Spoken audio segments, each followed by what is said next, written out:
La histórica condena a Álvaro Uribe promete causar no solo un terremoto judicial, sino también uno político, con réplicas, con viviendas averiadas, con muchas grietas. Habrá que esperar qué tan fuerte va a ser el sacudón político por cuenta de este histórico juicio. Bienvenidos a La Clave.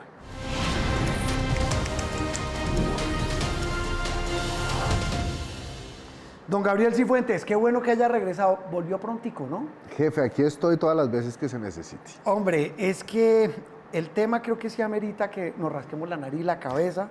Uno por dónde agarra esta olla caliente, como siempre digo yo. Tal vez la primera pregunta para alguien que es un agudo observador de la realidad, sobre todo política nacional, Gabriel, es: ¿va a tener efectos políticos la condena a Álvaro Uribe? Y se lo pregunto porque el país está dividido prácticamente en dos mitades. Puedo estar equivocado, entre quienes aplauden la decisión y entre quienes la critican. ¿Eso políticamente en qué se puede traducir? La respuesta fácil es decirle, sí, efectivamente, va a tener unas resonancias y unos ribetes políticos. La pregunta difícil es, ¿cuál va a ser la dimensión y el alcance de ese impacto político y por cuánto tiempo puede durar? ¿Qué es el impacto político? El impacto político es, y me devuelvo un poquito, Juan Roberto, el pasado lunes o el pasado 28 de julio hubo dos juicios.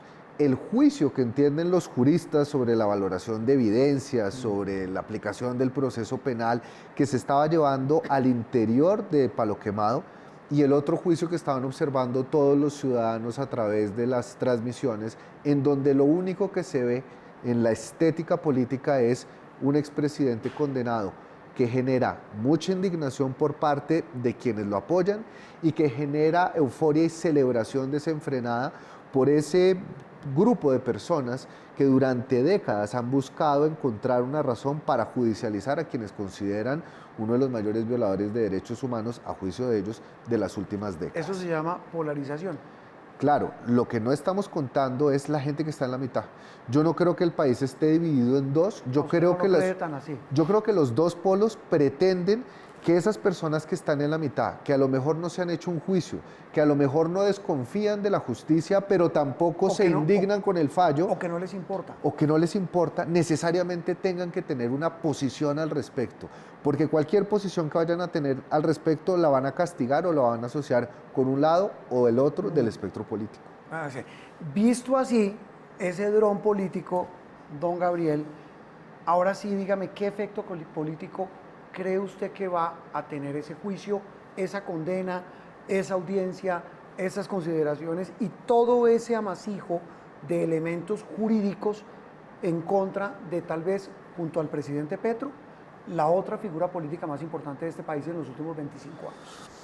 Independientemente de lo que resuelva el tribunal, porque todavía falta una instancia en donde bien podría ser absuelto el expresidente Uribe, en la narrativa política sí va a haber cambios. Se le añade un ingrediente adicional a la discusión de la campaña, un ingrediente que se va a decantar entre aquellos que consideran que hay una persecución política y una instrumentalización política de la justicia y aquellos que celebran efectivamente haber logrado de manera inédita, en un hecho que ha sido considerado un hito histórico, llevar al banquillo, por primera vez en nuestra historia, a un expresidente tan polémico como el expresidente. Al hacer eso, Gabriel, ¿quién puede encarnar eso? Porque pues yo no sé de encuestas, y menos ahora que no se pueden publicar de intención de voto, pero hasta hace un par de meses o incluso en estos días, uno no ve tan protagonistas a los precandidatos presidenciales afines al uribismo. Pues sí, los ve uno vociferando e indignándose, como dice usted. También ve a los de izquierda celebrando, mostrando su aprobación a la condena al expresidente, pero no ve uno como que haya... Es más, yo no sé si usted está de acuerdo conmigo en que yo esperaba más alboroto político el día que se conoció la condena, y el día que se conoció el monto de la pena, y el día que la jueza dijo tiene que quedar detenido. Lo que pasa es que Colombia tuvo 5 días para digerir esos 12 años. Yo creo que el gran impacto fue cuando la juez, después de 11 horas de lectura del fallo, dice: culpable de fraude procesal, soborno en proceso penal. Eso nunca había pasado e independientemente de la tasación de la pena que puede generarle una mayor dosis de indignación o de celebración para cada una de las partes, el hecho político de haber encontrado culpable al expresidente Uribe se dio el lunes con la lectura del fallo. Sin embargo, Juan Roberto, yo aquí sí veo una diferencia entre quién pueda capitalizar de un lado y del otro lo que ha pasado. En el espectro de la izquierda claramente está Iván Cepeda, que estaba por fuera del radar de los presidenciables, pero que ha sido la cara visible durante estos 12 años e incluso más, porque recordemos que Cepeda desde la década de los 90, con las investigaciones, los libros que ha escrito, ha estado detrás de la responsabilidad del expresidente Uribe. ¿Usted lo ve ya metido en el radar de la política? Yo creo que esto lo catapultó para ser considerado y para abrir la posibilidad del diálogo en la izquierda, que él pueda ser un posible candidato. Yo con esto no le estoy diciendo que sea un candidato fuerte, que él efectivamente quiera participar o que en un escenario de consulta pueda ganar, pero indiscutiblemente este proceso de Uribe, al que le pone todas las luces encima, es Iván Cepeda. Por parte de la derecha, yo lo veo ya más enredado, porque aquí el que grite más duro no necesariamente va a ser el mejor representante de esa población que se siente indignada. Es decir, hemos visto personajes que han llamado a desconocer el fallo judicial, a no darle la mano a las personas de izquierda.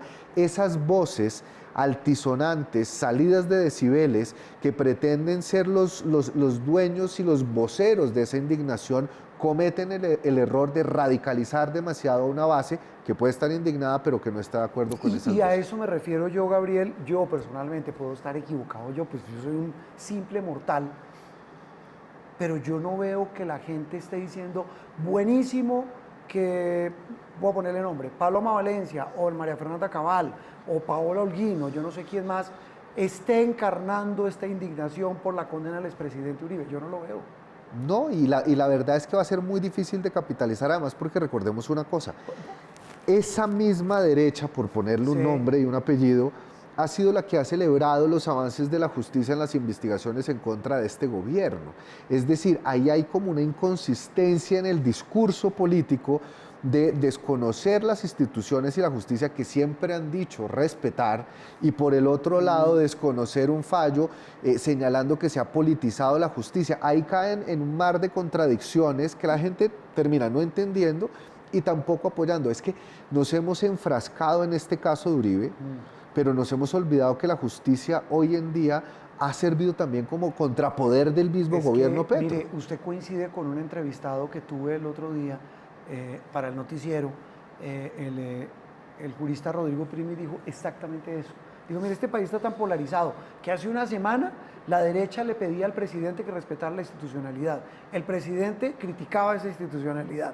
8 días después, con el fallo Uribe, es la derecha criticando la institucionalidad encarnada en la justicia y el presidente pidiendo que la respete. Y fíjese una cosa, y yo no me puedo abrogar ninguna clase de representación del espíritu colombiano, pero sí hay un principio y un valor clave y central que define algún aspecto de nuestra colombianidad, y es el respeto por las instituciones. Sí. Nosotros en Colombia respetamos las instituciones, y estos ataques que son de naturaleza política, pero que ponen como carnada al centro de la discusión la puesta en duda de las instituciones, caen muy mal. Y yo creo que ahí sí hay una oportunidad para todos aquellos que no han tomado una posición sesgada a favor o en contra y que han salido de manera altisonante a criticar o a celebrar el fallo, para interpretar qué es lo que está pasando, para rodear la justicia y la institucionalidad e interpretar lo que millones de colombianos hoy en día sienten. Y es que los colombianos nos han estado obligando en los últimos años a tomar partidos. Y la vida y la política es mucho más compleja que esa. Hay matices de grises que nadie está sabiendo interpretar hoy en día. ¿Pero por qué entonces ningún candidato de los que no está en ninguno de los dos lados, al menos identificado, por qué no dice eso? Porque o si lo dice, no lo oyen. Porque yo creo que hay un cálculo político a 2, 3, 4 niveles. Están pensando, bueno, si yo no salgo a defender al expresidente Uribe o tengo una respuesta políticamente correcta, puedo poner en riesgo el apoyo que un cierto sector político me pueda dar en una consulta o en una segunda vuelta. Creo que entran muchos factores, pero yo sí creo que hoy Colombia está esperando una voz genuina de respaldo a la institucionalidad, que llame a la calma y que sepa diferenciar muy claramente lo que es un proceso jurídico con el cual uno puede estar o no de acuerdo, pero que sigue teniendo instancias, y lo que son las consecuencias políticas que muchas veces son distorsionadas y manipuladas por esos intereses políticos de los dos polos en una discusión que parece haber opacado todo lo que está en la mitad. Y mientras esperamos a ese personaje o a esa personaje, no sé si está mal dicho, si estamos esperando a ese candidato o a esa candidata que encarne eso que usted dice que suena lo más sensato, Gabriel, el problema es que el discurso se lo siguen robando los de los extremos, los que más gritan. Y sí, en la derecha uno no ve que ese grito esté generando, pues yo no lo he visto, un mayor efecto, un mayor impacto político. Pero el problema es que hacen ruido. No, y hay algo más perverso, Juan Roberto, y es que la política ya ha perdido su sentido de ideas, de propuestas, de soluciones. Ahorita la política o el discurso político está centrado en personas, en Petro por un lado, en Uribe por el otro, sí, pero no estamos hablando... Y el presidente Petro, perdón, lo interrumpo, permeando todo el debate, poniendo él el relato, diciendo lo que yo digo, lo que yo anuncio, lo que muchos llaman globos del presidente, pues ponen la agenda. Y el país político, los medios, terminamos todos hablando de eso. Y ahora surge un nuevo interlocutor con este fallo, que es Uribe. Y no vamos a salir de esa dualidad de una política que ha estado fundamentalmente centrada en la personalidad de las dos figuras políticas más relevantes. Aquí todavía no nos hemos zafado de ese cautillismo, de ese culto hacia la persona, y no hemos logrado interpretar de manera adecuada una narrativa política que enfrente problemas y soluciones, políticas y programas. Y ahí yo veo un problema, sí, en el escenario político, pero también una inmensa oportunidad que los candidatos que hoy son los voceros de esa ciudadanía que va a tener que salir a las urnas en el próximo 26, deberían quizás estar más desatados de los cálculos matemáticos de la política y conectarse de una manera más empática con un discurso que todavía no existe y que nadie hasta ahora ha sabido interpretar. Sí, pero por ejemplo, mire todos los problemas que tienen hoy los colombianos, o que tenemos, pero sobre todo hay muchos colombianos que tienen unas enormes dificultades. Y aquí no es un tema de que si le está yendo bien o mal a Petro, que ese es otro tema. Es las realidades. Mire lo que está pasando en el sur de Bolívar. Mire, ahí llevamos una semana larga hablando de paros de camioneros, de mineros, perdón, de agricultores, de mineros. Parece que los arroceros vuelven. Es decir, es un país real, parece tan alejado del país político, pero como que nadie encarna, venga, cojamos el país real y el país político para volverlo una causa. Pero es que esa pelotera política no llena las neveras de los ciudadanos. Pues claro. La gente no come odio, la gente no come polarización. No paga el arriendo con eso. No se paga la factura de la luz con esta pelotera. Hay una desconexión muy profunda entre lo que es el debate político y lo que es la realidad nacional, y las épocas de campaña son momentos para reconectar el discurso político con el discurso real, pero todavía, y a pesar de que esta campaña ya está bien adentro, anticipadamente, pero ya bien adentro, no hemos visto todavía que esos dos mundos comiencen a confluir en una propuesta atractiva, seria, sensata y responsable para el país. Sí, y ¿sabe cuál es la paradoja? Y quiero su opinión, Gabriel. Es de las épocas preelectorales donde más precandidatos hay, y es donde uno, no sé si estoy equivocado, parece que el país no ha visto verdaderas opciones. Es decir, alguien dirá que estamos muy temprano para la campaña, pero es que la campaña la arrancó el gobierno, una campaña de consolidar su proyecto.